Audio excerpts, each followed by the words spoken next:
آپ سب کو ایک دفعہ پھر سے حزیم آن لائن اردو اکیڈمی کے افتتاحی پروگرام میں خوش آمدید کہا جاتا ہے۔ زوم میٹنگ کی وجہ سے جو ہے وہ ہماری میٹنگ پہلی والی ختم ہو گئی تھی، اب دوبارہ سے شروعات کرنے جا رہے ہیں۔ اور یہاں پر جو ہے ہمارے ساتھ ابھی بہت سارے پارٹیسپینٹ جڑے ہوئے تھے جو کہ نہ جانے کیوں آج ہمیں جوائن نہیں کر سکے، جن کی اسپیچز تھی، جنہوں نے ابھی بہت کچھ جو ہے وہ ہمیں آ کے بتانا تھا، جن میں رضا حیدری صاحب ہیں، ہماری ایک بہت اچھی شاعرہ ہیں اسرا صاحبہ، جنہوں نے جو ہے اپنی شاعری کو پیش کرنا تھا ہمارے سامنے، اور شاعری کی اہمیت کے اوپر روشنی ڈالنے کے لیے ہمارے پاس جو ہے مصنفہ ساتھ تھی، جنہوں نے اردو شاعری پر جو روشنی ڈالنی تھی، لیکن کسی نہ کسی وجہ سے کوئی نہ کوئی جو ہے آج ہمارے ساتھ نہیں ہے، لیکن کوئی مسئلہ نہیں ہے۔ ہماری افتتاحی تقریب تو ویسے بھی اللہ تعالیٰ کی ذات ہمارے ساتھ ہے اور یہ چل رہی ہے۔ میں اس تقریب کو آگے بڑھاتے ہوئے ہماری محتمم جو صاحبہ جو ہے نا، وہ بھی ابھی تک ہمارے ساتھ جڑ نہیں پائی ہیں، ان کے ہاں انٹرنیٹ کا تھوڑا سا مسئلہ چل رہا ہے، ورنہ وہ آپ سب کے سامنے جو ہے وہ روشنی ڈالیں گی اردو زبان، اردو نثر میں ناول اور افسانے کی کیا اہمیت ہے، اور وہ ہماری نفسیات پر کس طرح سے اثر انداز ہوتا ہے۔ ان کا نیٹ جیسے ہی جو ہے وہ کام کرنا شروع کرتا ہے تو وہ ہمارے ساتھ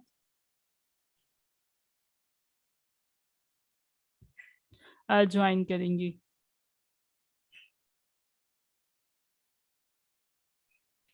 ہمارے ساتھ ہماری مہمان خصوصی ہما مختار صاحبہ جو ہے وہ شامل ہیں۔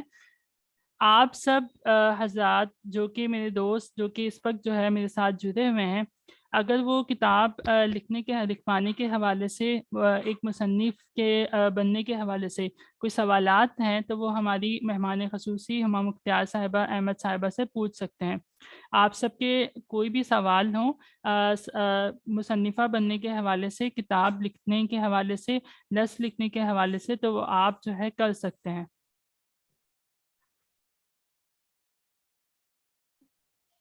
جی السلام علیکم۔ وعلیکم امید کرتی السلام۔ ہوں آپ سب خیر و عافیت سے ہوں گے۔ اللہ تعالیٰ آپ سب کو ایمان اور صحت کی حالتوں میں رکھے، آمین۔ آپ کا بہت پہلے، سب سے پہلے میں آپ کا بہت مشکور ہوں میم کہ آپ نے جو ہے ہمیں جوائن کیا۔ جزاک اللہ جزاک اللہ۔ میں آپ کی ایفرٹس کو اپریشیٹ کرتی ہوں۔ یقیناً مجھے جب پیغام ملا کہ مجھے افتتاحی تقریب میں شرکت کرنی ہے تو میں کچھ بہت ایکسائٹیڈ بھی تھی، چونکہ آج سنڈے بھی تھا تو سنڈے کو روٹین ویسے ہی ڈسٹرب ہوئی ہوتی ہے، تو میں نے آ کے پارٹیسپینٹس دیکھے ہیں نا، تو مجھے خاصا دکھ ہوا ہے کہ لوگ جو ہیں، جب کوئی کسی کو ہم فری میں کوئی چیز دیتے ہیں نا، چاہے کیسا بھی علم ہے، لوگ اس کو ہرگز نہیں لیتے۔ تو پھر بھی جو لوگ شامل ہیں، جو سن رہے ہیں، آپ سب کو میں سراہتی ہوں کہ آپ سب ابھی بھی موجود ہیں، اور اگر آپ میں سے جو 7 لوگ ہیں، 8 لوگ ہیں، 10 لوگ ہیں، مے بی آپ میں سے کوئی فیوچر رائٹر ہو، مے بی آپ لوگوں کو ادھر آنے کا فائدہ ہو جائے، آپ کو سننے کا فائدہ ہو جائے، آپ کو سیکھنے کا فائدہ ہو جائے، اور وہ جو لوگ نہیں ہیں، آپ یہ نہ سوچیں کہ ہم کم ہیں، تھوڑے تھوڑے مل کے ایک جو ہے بڑا کام کرتے ہیں۔ تو اگر آپ لوگ 7 8 جتنے بھی یہاں پہ موجود ہیں سن رہے ہیں، ہوپ سو، میں امید کرتی ہوں کہ آپ میں سے کل کو کوئی اردو کا ایک بڑا استاد، اردو کو ایک بڑا رائٹر، اردو کو ایک بڑا شاعر، اردو کو ایک بڑا جو تنقید کرنے والا ہے وہ مل جائے۔ تو سب سے پہلے تو میں ان لوگوں کو سراہتی ہوں جو سن رہے ہیں، اور اس کے بعد میں اکیڈمی کی شکر گزار ہوں جنہوں نے مجھے as a host, as a مہمان خصوصی انوائٹ کیا۔ آپ کا شکریہ۔ بہت شکریہ میم۔ میم ویسے میرا سوال ہے، جی کیونکہ میں افسانہ لکھتا ہوں اور میں ایک تھوڑا سا اچھا انٹرو دے لوں۔ جی بالکل۔ اچھا، میرا نام ہما مختار احمد ہے اور میرا تعلق سیالکوٹ سے ہے۔ میں 2 کتابوں کی مصنفہ ہوں۔ میری پہلی کتاب جو ہے اس کا نام باہمت لڑکی ہے، جو کہ ایک موٹیویشنل بک ہے، جبکہ جو میری دوسری کتاب ہے اس کا نام خواب دیکھتی آنکھیں ہیں، جو کہ ایک ناول ہے جس کو علم عرفان نے شائع کیا ہے۔ اس کے علاوہ میں بچوں کی ڈائجسٹ میں بھی لکھ چکی ہوں، خواتین کے ڈائجسٹ میں بھی لکھا ہوا ہے، اور پاکستان کے تقریباً نیشنل انٹرنیشنل اور باہر کے بھی جو نیوز پیپرز ہیں میں نے ان میں بھی لکھا ہوا ہے لکھنے کے حوالے سے۔ جی سر، اب آپ کو اگر کسی کا کوشچن ہے، آپ سب سوال کر سکتے ہیں، کتاب چھپوانے، کتاب لکھنے، کتاب کو آگے بڑھانے، یا کچھ بھی کسی طرح کا بھی، تو آپ مجھ سے سوال کریں۔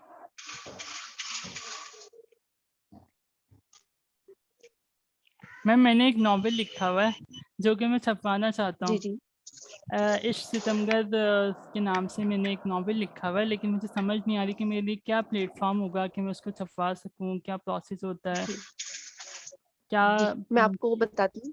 جی اب یوں ہے کہ ایک ہوتا ہے جو رائٹر افورڈ کر سکتا ہے، جو رائٹر افورڈ نہیں کر سکتا.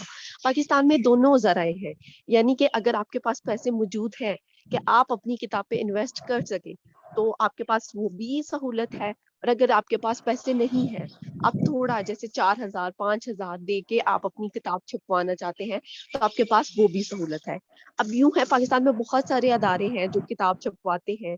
جیسے بڑے اداروں کی میں بات کروں تو لاہور سے علم عرفان ہے، علیمیہ پبلیکیشنز ہیں، اور جبکہ چھوٹے ادارے جو ہیں وہ الاف ہے، افوا ہے اور اشا ہے. اب یوں ہے کہ جو اشا ادارہ ہے، الاف ہے، افوا ہے، یہ کیا کرتے ہیں، یہ آپ سے 5,000 لے لیتے ہیں، 5-10 ہزار، اور 5-10 ہزار میں آپ کی کتابیں چھاپ دیتے ہیں. اب جو لوگ آپ کے ریڈرز ہیں نا وہ ڈائریکٹلی کانٹیکٹ کریں گے پبلشر سے کتاب خریدنے کے لیے. آپ کے جتنے ریڈرز اس کتاب کو خریدیں گے اس کا پروفٹ جائے گا صرف پبلشر کے پاس، رائٹر کا اس میں کوئی فائدہ نہیں ہوتا.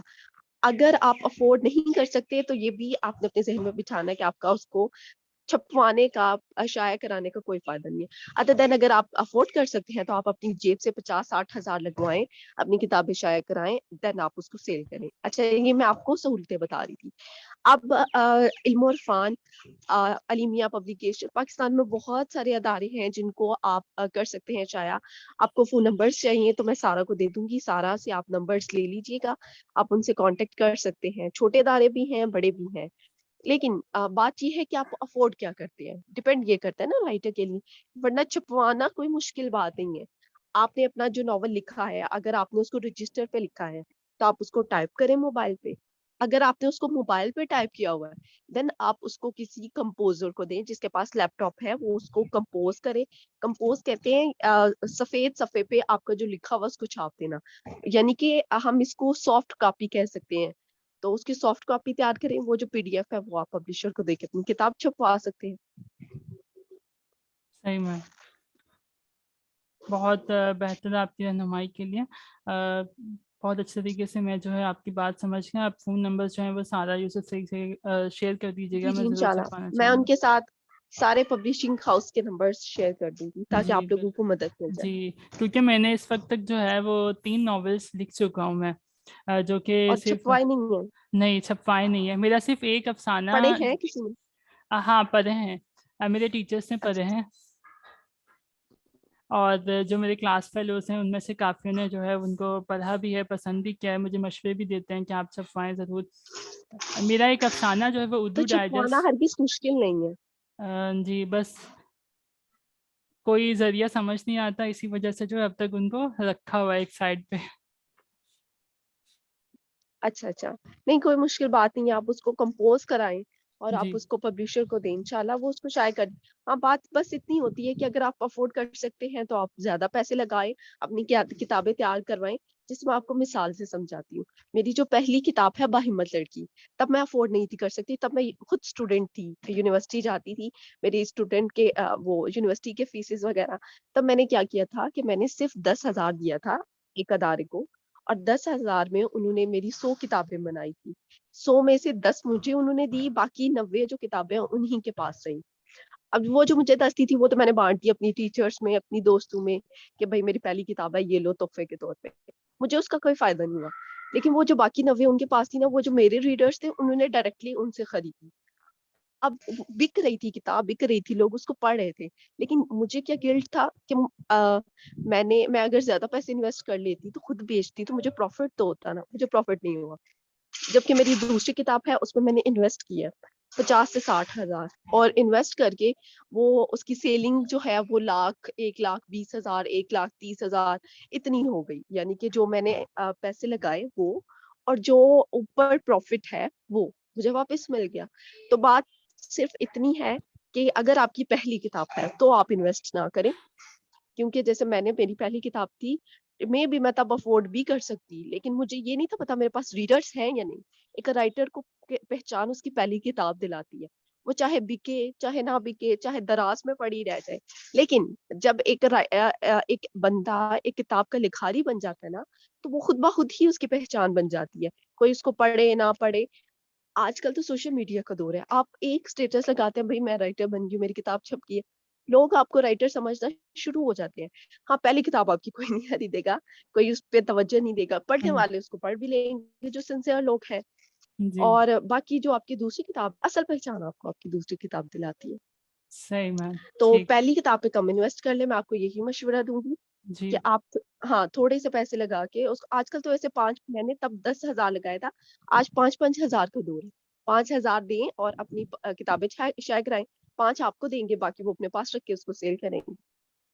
صحیح میم، ٹھیک، آپ کے بہت زیادہ میں موٹیویٹ ہو چکا ہوں، اب میں کمپوز بھی کیا ہوا ہے میں نے ناول، اب تو میں بالکل جو ہے اس کو بھیجتا ہوں اچھا کسی کو۔ اچھا، تو پھر جی آپ نے ڈائریکٹلی، مشکل نہیں ہے، آپ وہ کاپی بس آپ نے پبلشر کو سینڈ کرنی ہے، اس کو 5,000 ایزی پیسہ کریں، آپ کی کتاب چھپ کے آپ کے گھر آ جانی ہے۔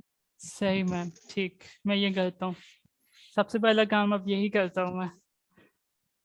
انشاءاللہ انشاءاللہ، کوشش کرنے سے سب ممکن ہے۔ جی بالکل میم، اکیلا لکھنا کافی نہیں ہوتا، لکھنے سے کچھ بھی نہیں ملتا، لکھنے کا مزہ تب آتا ہے جب ایک آپ کے پاس ہارڈ کاپی ہوتی ہے اور آپ ایک کتاب کے مصنف بنتے ہیں، کتاب کے باہر آپ کا نام لکھا ہوتا ہے، لوگ آپ کو آپ کی کتاب سے جانتے ہیں۔ جی صحیح کہہ رہی ہیں آپ بالکل۔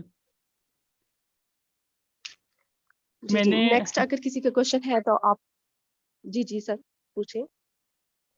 میں نے ویسے 6ٹھی کلاس سے لکھنا شروع کیا تھا، اور سب سے پہلے میں نے ایک ڈرامہ لکھا تھا، اب وہ ڈرامہ تو پتہ نہیں کہاں غائب ہو گیا، پھر میٹرک، اتنی چھوٹی عمر میں ڈرامہ لکھا؟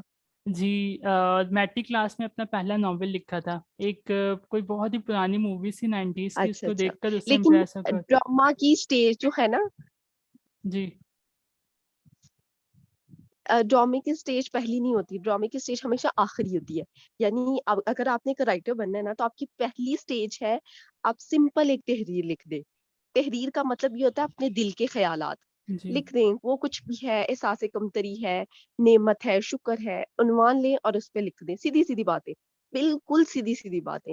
دوسرا سٹیپ ہوتا ہے آپ مضمون کی طرف آئیں، آپ مضمون لکھیں، چھوٹا سا مضمون لکھیں، پھر آپ چھوٹی کہانی لکھیں، جیسے 100 لفظی کہانی ہوتی ہے، 300 لفظی کہانی ہوتی ہے، پھر آپ آتے ہیں افسانے کی طرف۔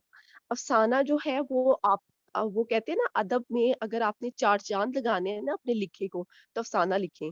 تو افسانہ جو ہے، افسانہ ڈائریکٹلی بھی نہیں ہم لکھ سکتے کہ ہم ڈائریکٹلی افسانہ لکھنے بیٹھ جائیں، نہیں، اس سے پہلے کی 3-4 سٹیجز کو آپ کو کراس کرنا ہے، دین آپ افسانہ لکھیں، افسانے کے بعد پھر آپ ناول پہ آتے ہیں۔ ناول ایک پوری کتاب ہوتی ہے جس میں ڈائلاگس، کنڈیشنز، منظر نگاری، منظر کشی، مکالمہ نگاری، ہر چیز پہ آپ فوکس کرتے ہیں، دین پھر آخر میں آتا ہے ڈرامہ، کیونکہ ڈرامہ ایک بڑی چیز ہے۔ اور آج کے دور میں پاکستان میں، میری ابھی انشاءاللہ یہی کوشش ہے، میں اب ڈرامہ رائٹنگ کی فیلڈ میں آ رہی ہوں اور میں اسی کو سیکھ رہی ہوں ابھی، اور اسی میں میرا کام کرنے کا ارادہ ہے۔ تو میں یہ سمجھے کہ میرا جو سب سے بڑا خواب تھا وہ یہی تھا، ڈرامہ رائٹر، لیکن میں نے اس سے پہلے بہت لمبا سفر طے کیا، جیسے میں نے بتایا، میں نے نیوز پیپر میں لکھا، پھر میں نے ڈائجسٹ میں لکھا، پھر میں نے افسانے لکھے، پھر میں نے ناول لکھا، اور اب میں ایک آخری سٹیج پہ ہوں۔ تو اگر آپ نے ڈرامہ رائٹر کے طور پہ اپنے آپ کو منوانا ہے، تو پہلے آپ کو پچھلی تمام اصناف پہ کام کرنا ہوگا، تمام اصناف پہ آپ کام کریں گے، دین پھر آپ ڈرامہ لکھ سکتے ہیں۔ صحیح میم، آپ سب پارٹیسپینٹ کا بھی اگر کوئی سوال ہو تو وہ میم سے پوچھ سکتے ہیں آپ سب۔ جی آپ ہینڈ ریز کریں نا تو آپ ان کا مائک انمیوٹ کریں۔ جی کیا کسی کا کوئی سوال ہے؟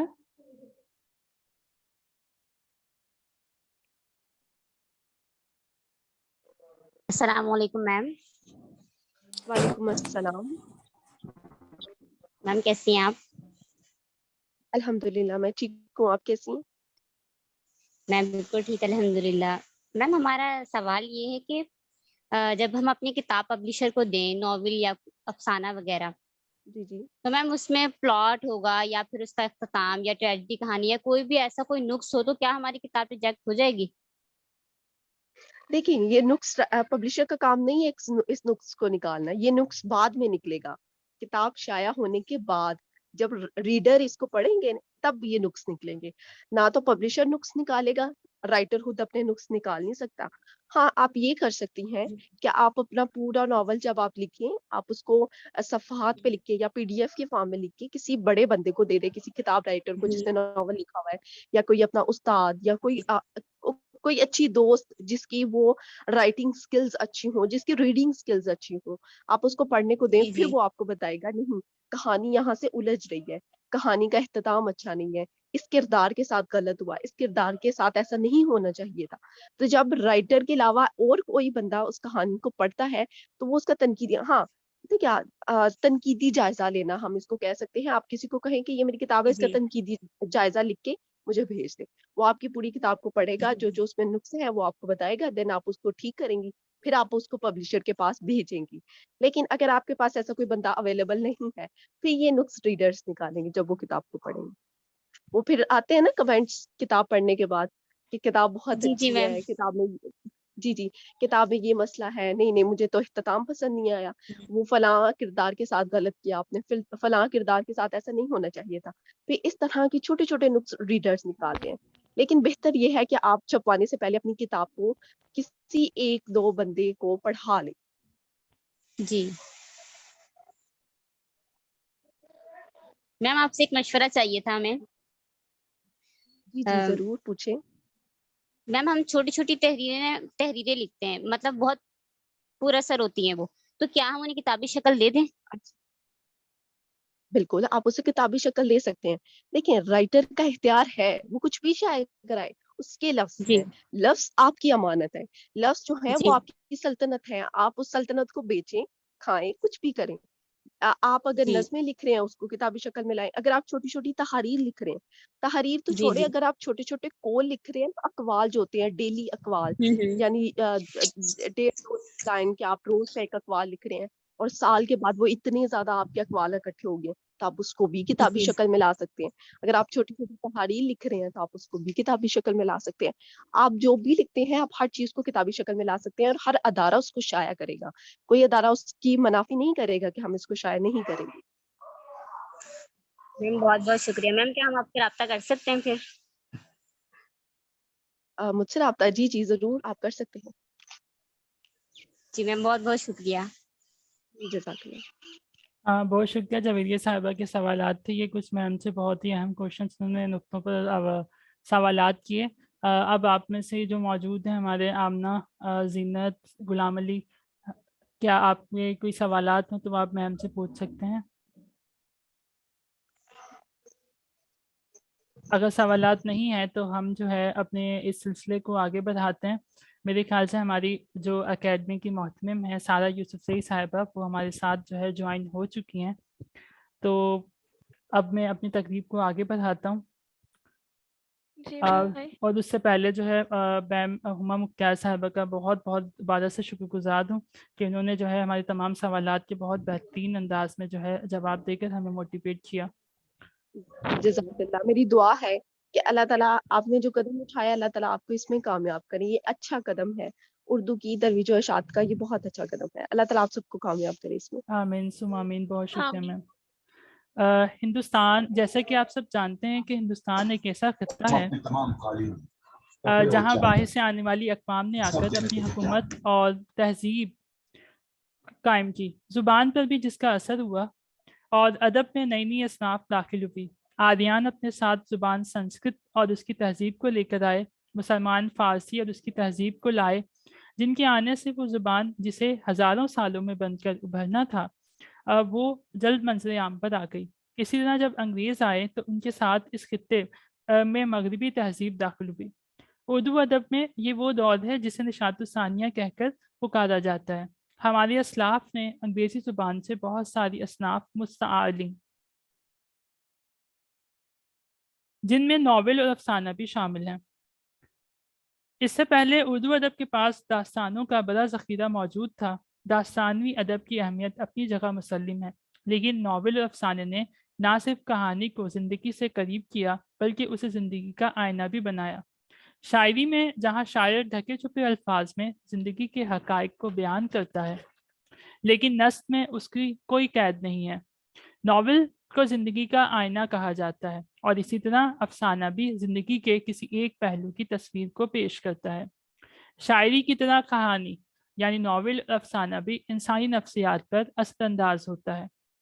کیسے اور کس طریقے سے یہ ناول افسانہ ہمارے انسانی نفسیات پر اثر کرتا ہے، اس کا مفصل جواب جاننے کے لیے میں محتمم حزیم online Urdu academy Sara Yusuf Saeed کو دعوت دینا چاہوں گا کہ وہ ہمارے سامنے ناول افسانہ انسانی نفسیات پر کیا اثر کرتا ہے اس کا تفصیل پیش کریں۔ سارہ یوسف سعید۔ جی، جیسے کہ پتہ ہے کہ ناول اور افسانہ نثر کی ہی ایک صنف ہے، اسی کا ایک روپ ہے۔ ان دونوں کی بنیادی خصوصیات یہ ہے کہ وہ قصہ پن یا قصہ کہانی ہی ہوتے ہیں، یعنی اس سے مراد یہ ہوتا ہے کہ افسانہ یا ناول جب بھی ہم پڑھتے ہیں تو انسان کو ایک جستجو سی ہو جاتی ہے کہ آگے اس کہانی میں کیا ہونے والا ہے، اس کے بعد کیا ہوگا۔ یہ جو جستجو ہوتی ہے نا، اسے ہم قصہ کہانی یا قصہ پن کہتے ہیں۔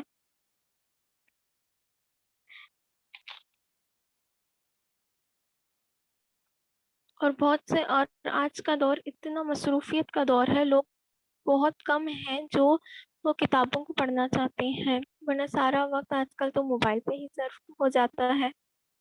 اور ان میں بھی بہت ہی کم تعداد میں ایسے لوگ ہیں جو کتابوں کو خرید کے پڑھنا چاہتے ہیں، ورنہ ایک کلک تو موبائل میں ساری الیکٹرانک بکس اویلیبل ہوتی ہیں، موجود ہوتی ہیں، اور لوگ پیسے اب خرچ کرنا بھی نہیں چاہتے، کتابوں کو ردی سمجھنے لگے ہیں۔ تو افسانہ جو ہے وہ ایک مقبول ترین صنف ہے اور اس کا انسانی ذہن پر بہت گہرا اثر پڑتا ہے۔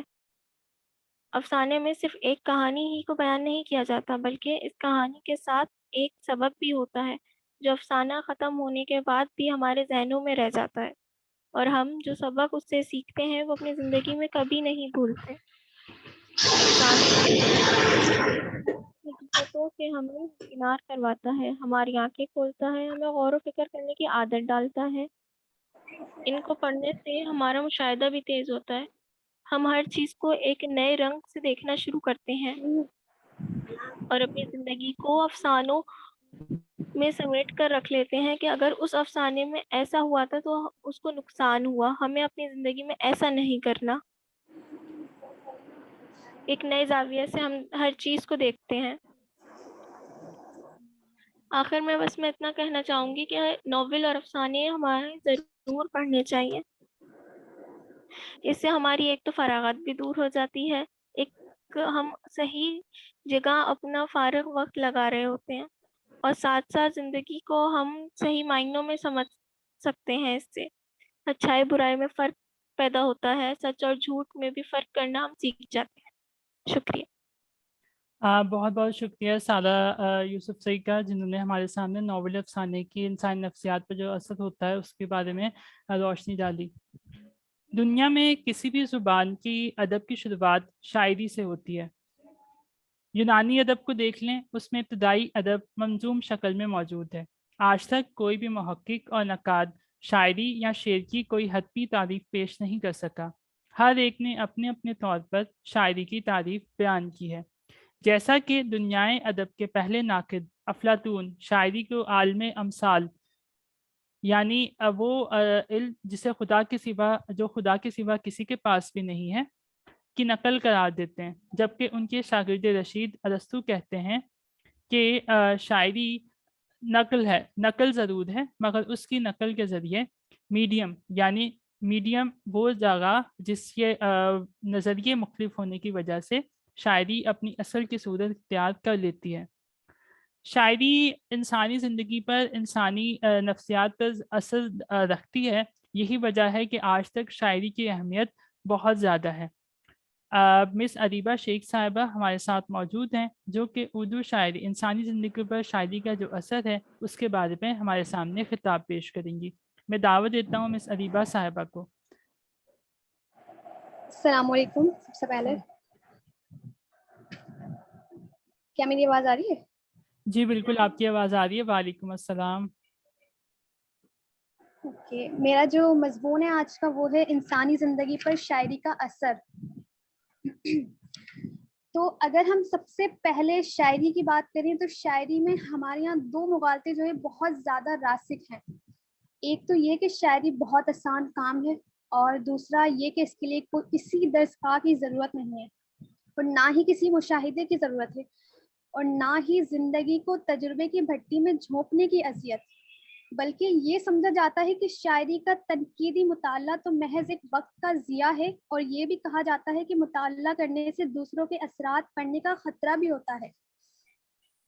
لیکن میرے خیال میں شاعری کی وہ صنف جو انسانی زندگی پر اپنے اثرات مرتب کرتی ہے، جیسے ایک مثال، اگر کوئی نظم جہان حیرت سے دو چار نہیں کرتی تو پڑھنے والا اسے ذہن سے یاد رکھنے کی زحمت نہیں کرے گا، اور نہ ہی اجتماعی حافظے میں اس کی جگہ بن پائے گی. ہماری زندگی اپنے جوہر سے محروم ہو کر ایک میکان کی گردش کا شکار ہو چکی ہے. آج کا دور آوازوں کا شور شرابہ الفاظ کے معنی کو مسخ کر دیتا ہے. ہم صارفیت کے دور میں سانس لے رہے ہیں، اور سب سے بڑی بات، دنیا بھر کی شاعری کا سب سے بڑا موضوع محبت ہے، جو کائنات کی اول ترین صنف ہے. یہ انسان کی زندگی پر بہت زیادہ اثرات رکھتی ہے. جیسے دور حاضر کے شاعر ہیں جان ایلیا. اگر ہم ان کا ذکر کریں، ان کی شاعری کی بات کریں، تو ان کی شاعری میں سب سے زیادہ عشق و عاشقی کی مہک نظر آتی ہے. عشق میں مبتلا شخص کے لیے وہ شاعری ایک مرہم کی صورت ہوتی ہے. بعض دفعہ انسان غم کی کیفیت میں مبتلا ہو جاتا ہے، تو اگر وہ شاعری پڑھے تو اس سے بعض دفعہ اس کا کیتھارسس ہوتا ہے، جو کہ ایک انسان کی ضرورت ہے. اگر ولید اپنی کی شاعری کو دیکھیں تو ان کی شاعری سے محبوب کی تصویریں بن جاتی ہیں، جسے پڑھ کر انسان محبوب کی یاد میں گم ہو جاتا ہے. یہ انسان پر پڑنے والے اثرات ہیں انسانی زندگی پر. اگر ہم دوسرے پہلو کو دیکھیں تو سب سے زیادہ شاعری کی بہت ساری صنف ایسی بھی ہیں جو انسان کو غم بانٹتی ہیں. اگر ہم مرثیے کو دیکھیں تو وہ انسان زندگی پہ ایسے اثرات مرتب کرتا ہے کہ پڑھنے والا اسے پڑھ کر رونے لگ جاتا ہے. اور سب سے زیادہ اثر انداز شاعری وہ ہوتی ہے جس میں شاعر کا بلا کا تخیل ہو. جو شاعری جس حسین دور سے ہم گزر رہے ہیں، اس میں نوجوان شعراء بھی اپنی عمدہ شاعری کی بدولت ہونے والے لوگوں کا احساس دلاتے ہیں. مختصر اگر ہم بات کریں تو شاعری انسانی زندگی پر گہرے نقوش چھوڑ جاتی ہے. مضمون، آفرینی لہجے کا تیکھا پن، یہ تمام چیزیں قاری پر اپنا گہرا اثر چھوڑ جاتی ہیں. اگر ہم شاعری کے مثبت اثرات کے ساتھ ساتھ منفی اثرات کو دیکھیں تو اس کے منفی اثرات بھی ہوتے ہیں. تو اس کی ایک مثال یہ ہے کہ فانی بدیوانی کی شاعری پڑھ کر قاری نا امید ہو جاتا ہے. ایک یہ بہت بڑی شاعر ہے فانی بدیوانی. ان کی شاعری میں یاسیت ہے، ان کی شاعری پڑھ کے انسان مایوس ہو جاتا ہے. تو آخر میں ان کا جو ہے فانی بدیوانی کا ایک شعر ہے: ہر نفس عمر گزشتہ کی ہے میت فانی، زندگی نام ہے مرمر کے جیے جانے.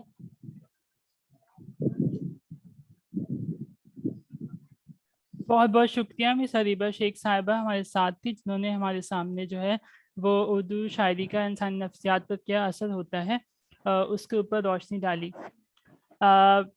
اب ہماری تقریب جو ہے اپنے اختتام کی طرف بڑھتی ہے، کیونکہ بیچ میں 2-3 جو تقریر کرنے والے تھے وہ ہمارے ساتھ جوائن نہیں کر سکے، تو لہٰذا ہم اپنی تقریب کو جو ہے اختتام کی طرف لے جاتے ہیں. اس سے پہلے کہ ہم اپنی تقریب کا اختتام کریں، میں آپ سب کے سامنے جو ہے پیش کرنا چاہتا ہوں اس اکیڈمی کے جو ہے وہ پہلے آن لائن کورس کو، کہ ہمارا جو ہے اکیڈمی کا پہلا آن لائن کورس جو ہے وہ اردو زبان قواعد و املا کے بارے میں ہے. اردو زبان قواعد و املا زبان کے قواعد سے کسی بھی انسان کو انکار نہیں.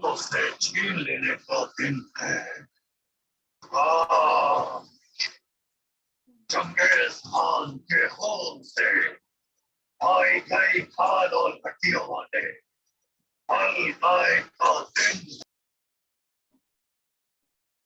زبان کے قواعد سے کسی بھی شخص کو انکار نہیں ہے.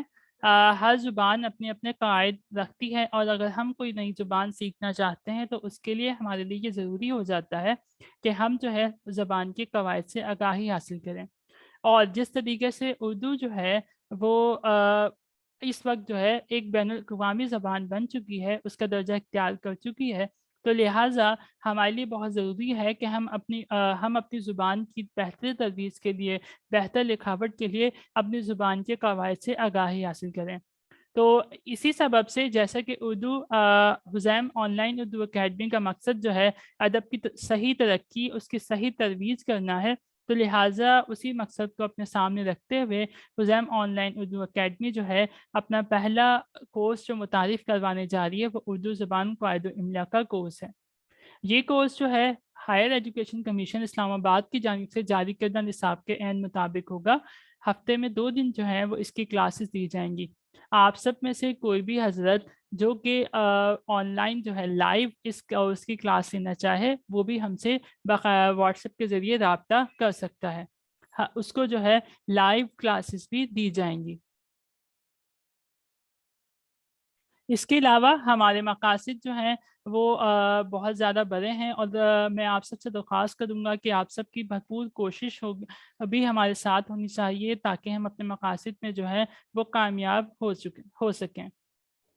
آپ تمام حضرات جنہوں نے ہمارے ساتھ اپنا بھرپور تعاون پیش کیا اور اس تقریب میں شرکت کر کے اسے 4 چاند لگائے، میں اور میری ٹیم آپ سب حضرات کے شکر گزار ہیں۔ ہم امید کرتے ہیں کہ آنے والے دنوں میں جب اکادمی اپنے مخصوص سیمینارز جو کہ مختلف موضوعات پر منعقد کیے جائیں گے کا انعقاد کرے گی، آپ تب بھی یوں ہی شرکت کر کے ان سیمینارز کو سنیں گے۔ اکیڈمی کا اگلا قدم جو ہے وہ انجمن پنجاب کے مناظموں کی یاد میں ایک آن لائن مناظمہ منعقد کروانا ہے، جو کہ جس میں جو ہے ایک مضمون دے دیا جائے گا، عنوان دے دیا جائے گا، اور آپ سب سے درخواست ہوگی کہ آپ اس عنوان پر نظم لکھ کر جو ہے اکیڈمی کے پلیٹ فارم پر پیش کریں۔ میں آخر میں آپ تمام حضرات کا بے حد زیادہ شکر گزار ہوتا ہوں کہ آپ سب نے جو ہے میرے ساتھ جو ہے میری اس قدم میں میرا ساتھ دیا اور شریک ہوئے۔ محترم سارہ یوسف زئی اور ڈائریکٹر بلال سلیم کی جانب سے آپ سب کی آمد کا بہت بہت شکریہ۔ یہاں پر جو ہے ہم اپنی افتتاحی پروگرام جو اختتام کی طرف لے کر جاتے ہیں۔ آپ سب میں سے کوئی بھی جو ہے وہ کچھ کہنا چاہتا ہے، کوئی پیغام دینا چاہتا ہے، کوئی مشورہ دینا چاہتا ہے تو بخیر مہربانی پیش کیجیے۔ اور اس وجہ سے میں ایک دفعہ پھر سے جو ہے آپ سب کی آمد کا بے حد مشکور ہوں، اور یہی شکریہ ادا کرتے ہوئے میں جو ہے وہ اس اختتامی تقریب کا اختتام کرتا ہوں۔ بہت بہت شکریہ اور اللہ حافظ۔ امید کرتا ہوں کہ انشاءاللہ آنے والے دنوں میں جب بھی میں کوئی سیمینار منعقد کروں گا تو آپ سب میرے ساتھ شریک ہوں گے۔ بہت بہت شکریہ۔